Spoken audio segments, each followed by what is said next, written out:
Hello and welcome to my first tutorial video. I'm not a video person. I prefer to speak in front of people, but I just wanted to do this video. The purpose for these video series is just to kind of explain what the chakras are, a little bit about them so you have an idea.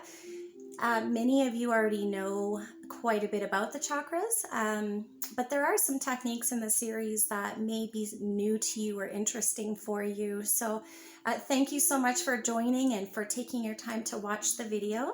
I have a few things written down. Today I'm just going to talk a little bit about what the chakras actually are, what is it, what do they do, and all that kind of stuff. So it might be a little bit scattered, but we're just going to run through a couple points here. So we're going to start off. I'm going to start off by just introducing myself. Have written a few things down just to keep me on track, but my name's Sherry Lynn, spiritualist Sherry Lynn through Sacred Soul Synergy. I'm 41, almost 42, and I am a Reiki master in many different modalities. So I have found that a lot of people are very interested, but they don't know much about it. So I just wanted to do this series just to get a little bit more info out there. I am internationally board certified, okay, in Usui Ryoho Reiki, which is the traditional method. Usui Shiki Ryoho, which is the Western, it is the more modernized. Kundalini master, as well as angelic Reiki, violet flame, and ethereal crystal therapy as well. I feel like I'm forgetting something, but that is the basis of my background. And so I do free complimentary Reiki assessments just to let you know where your system's at, what I'm picking up. The chakras are circular spinning energy wheels or centers. Some call them vortexes or portals, but basically it's an energy system. It's a vortex of energy that spins. The chakras are located in the astral body along the spine, okay, starting at the base of the spine and running all the way up to your crown. They receive and send energy which affects nearby organs. So they each radiate a different color, and when blocked, the energy flow is disrupted. So we'll get a little bit more into what that looks like, what can go wrong, and what it all means. But chakras are responsible for distributing the life force energy, which is also known as prana or chi. Okay. Yeah. Okay. So I have a couple things written down here as well. The energy points represent the basis of Ayurvedic medicine. I always get my tongue tied with that word, but that is the basis of the category it falls under. The term for chakra means wheel in Sanskrit, which is a language used for sacred texts. We find the chakra system in many different cultures, not just India, but many different cultures have implemented this in their understanding. The chakras that form these energy seals are invisible to the human eye. Okay, we have approximately 88,000 in our body, okay, including the 7 principal ones. So the 7 chakras are the main ones that we talk about in this series. But yeah, we have chakras, 88,000 different chakras in our body, approximately. We have some that go down into the earth and some that go quite up high, our soul star and whatnot. So it's quite interesting. The lower chakras are really about your instincts, which is your root, your sacral, your solar. A lot of that's about your instincts. And then the upper chakras, your heart, your throat, your third eye, and your crown are more spiritual. Okay, so that's one way to look at it. The root chakra tends to be a little bit bigger. Now, they say that these chakras are invisible to the human eye, but for myself, when I tap in and I'm working with somebody, I can actually see their chakras with my third eye, my mind's eye. So they are visible to trained eyes. And then we have the vital breath. So one way you can balance your chakras out is breathing deeply. So when done with intention, deep and conscious breaths can restore your chakras. Inhaling directs energy to the chakra, and exhaling allows awareness to settle.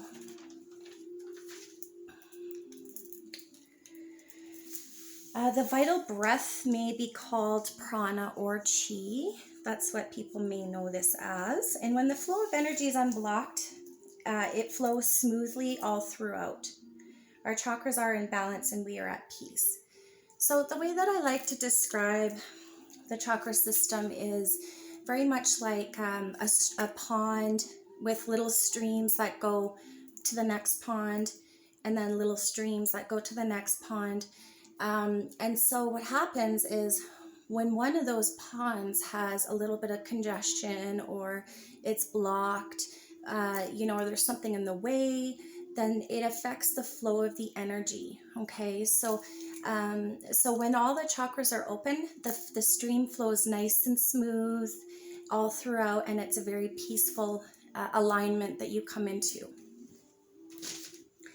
The chakras are very much tied in with our physical human body, and we're going to talk a little bit more about the different chakras and which areas they do affect in the coming videos. So what disturbs the energy flow and leads to health trouble and emotional turmoil? Things that can create blockages within the chakras are stress, frustration, rejection, unresolved past hurts, repression, traumas, things like that. So life experiences, oftentimes we can pick up other people's energies as well. A lot of empaths tend to absorb things in their environment a lot more. So the energy that is collected and absorbed can also affect our chakras.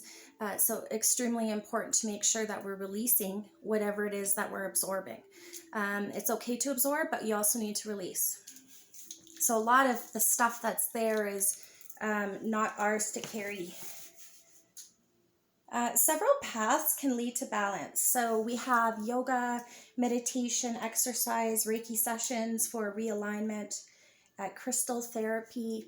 I like to recommend color therapy, diet, music, movement, stretching, mudras, mantras, affirmations, essential oils. I'm big on crystal therapy. So there's lots of things that we can do to help balance. I like sound frequency therapy as well, singing bowls and listening to the different levels of hertz to help balance that particular chakra. We'll talk a little bit more about those in the coming videos as well.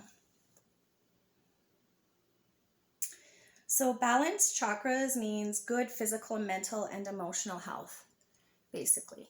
And in traditional medicine, the medical industry, it is, it's unfortunate because your energetic body is very much tied in with your physical body. So a doctor can treat certain conditions, but it doesn't necessarily change that it's there. It's not going to fix the actual condition. So Reiki is very much a much deeper cellular level that does affect the energetic body. So it can really get down to some of the roots that say medication or, or regular medical treatments, the level that they can achieve with those. I mean, they help to sort of help with the symptoms and the condition itself, helps to balance it. But Reiki is very much complementary to the to the medical field. I have a very strong medical background. I'm not in the medical field right now, but I'm doing Reiki, so it's very much, I consider it in complements too. So Reiki is something that can be a very good complement for, your medical aspect of things as well. If you're having pain in your body or you're having issues in one certain area, oftentimes it's all leading back to the chakra itself. So it's a different, it's separate, but it's also a complement too. I think I'm almost there. So when chakras are open, you'll feel a sense of connection with the universe.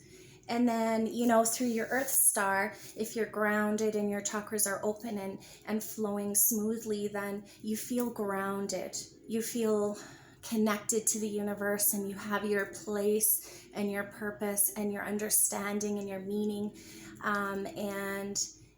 It's very much a peace that you cannot achieve any other way, bringing your chakras in alignment. And we have, you're connected with your own inner self as well, with the cosmic elements associated with each of the chakra seals. So, I mean, not only are you connected universally and connected to the earth energy and feeling grounded, you're also in alignment with your higher self and your spirit and your soul. So it's a connection, and you feel very much in your physical body. And it is such a peace and a serenity and a happiness that I have never been able to find or experience with any other form of spiritual practice or therapy or anything like that. So it's a great complement to, in addition to your regular physical medical stuff that you do, therapies and whatnot. Just want to make sure I didn't get anything wrong. I guess one thing I can just talk on a little bit is the things that can go wrong with the chakras. So like I mentioned, some of the things that cause issues for us energetically are experiences that we go through, internalizations, childhood upbringing, values, morals, human programming, traumas, those kinds of things. And so it's tough because we don't even know they're there. It may be something that got lodged in there, but we've pushed down for so long.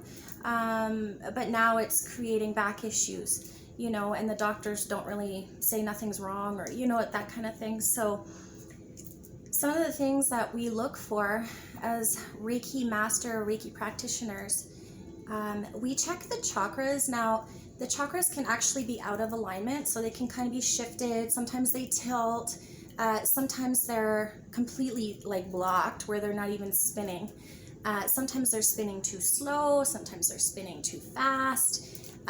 Sometimes the color of the chakra itself is a little bit muddy, so we just need to bring in a lot of energy into that area to kind of revitalize it. What else can I say? There's also a lot of things in regards to energy cords.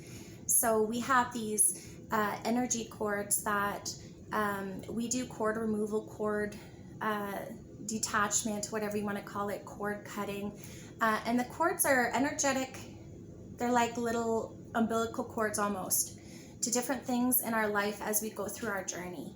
So when I do my assessment or when I'm working with someone, I can see different cords that are dead, but they're still attached and they're no longer serving our highest good. And oftentimes it's pulling us back from being able to reach our fullest potential. So during those times I will remove them, cut them, and do some healing and help to, to revitalize that specific area. In regards to the chakras, I just, I don't know how to explain it. It's very much like getting a tune-up for your vehicle. It's maintenance, and it's good. Traditionally with Reiki masters, it doesn't take long of a session to get everything boom, tip-top shape, open, aligned, balanced, everything's perfect. It happens quite fast. Some of the lower level Reiki practitioners, they may need a couple sessions, need to maybe focus on different aspects individually to help bring them in better condition. So it just takes a little bit longer. But there's things that you can do to manage and maintain the wellness of your chakras on your own. For instance, eating the colors of fruits and vegetables that are associated with that chakra itself, and like I said, in this series, we're going to be talking more about each chakra and all the characteristics that are associated with that, and things you can do to detect if there's issues, and also some techniques you can do to help you balance them out. Now, of course, I don't cover everything. I just kind of went over a couple things that were on my mind, but there's a lot more that I probably will not cover. But I tried to keep it sweet and simple and just to the point. So you have your crown chakra is the Sahasrara. Now this is your 7th chakra. It's right on top of your crown there, and that's your spiritual connection to the divine. And you have I am one with the divine. I honor the divine within and around me. So these are the 7 high vibe mantras. I'll just go through those for you real quick. Third eye chakra is Anja, right here in between your brows. And this one here is I am in connection with my spirit and I trust my intuition. Your throat chakra is Vishuddha. I can't pronounce it properly, but your throat chakra is the fifth chakra, and it is I am in alignment with my truth. I speak with intention and clarity. And then you have your heart chakra, which is Anahata. Okay, and now this one here is the 4th chakra, and it is I am love, I give love, and I'm open to love. Your solar plexus chakra is Manipura. Okay, that is in your upper, just above your navel region. It is the yellow chakra, your life force energy, your life drive. It is the 3rd chakra. It is I am worthy of pursuing my passion and purpose. So that is the mantra. And you have your sacral chakra, which is Swadhisthana. I don't usually use these terms, so you have to forgive me. But this is the orange region in your lower pelvic. It's very much tied in with creativity and passion and emotions, and it's quite an important chakra actually. And so this one here is the 2nd chakra, of course. I am the creator of my entire reality. And then you have your very first chakra, which is the root, the base chakra. This one is Muladhara, and it is I am strong, supported, and abundant. Your root chakra tends to be a little bit bigger, and the other ones kind of get smaller as they go up. It just kind of depends on the person's spiritual alignment and their energetic body. But I just wanted to take a few moments. Like I said, the purpose of this video is strictly just to familiarize people who may not know much about them but are curious and want to know more. Now, like I said, I am a Reiki master. I do complimentary assessments. Sometimes I will send out a quick little Reiki zap just to kind of, send it your way. So if that's something you're interested in, just reach out to me by message, and we can definitely set you up that way. I'm also a teacher, so I have different courses that I'm running, Reiki courses that I'm running. Usui Shiki Ryoho and Usui Ryoho is the traditional fundamentals for all other Reiki. So typically we start there. And if anyone's ever interested in learning more or taking a course, it's extremely personal, and there's lots of interaction within my course. So if that's something you're interested, please reach out and let me know, and I'll send you some more information. I think for now that's all I have for you. I'm excited that you're here for this series, and I just want to thank you so much for checking it out. You can just pop on anytime you want and check the event page. All the information will be there, so you can watch at your leisure. And hopefully the videos will save there so that you can reference back. So you guys have a wonderful week, and I'm excited to work with you. Mwah!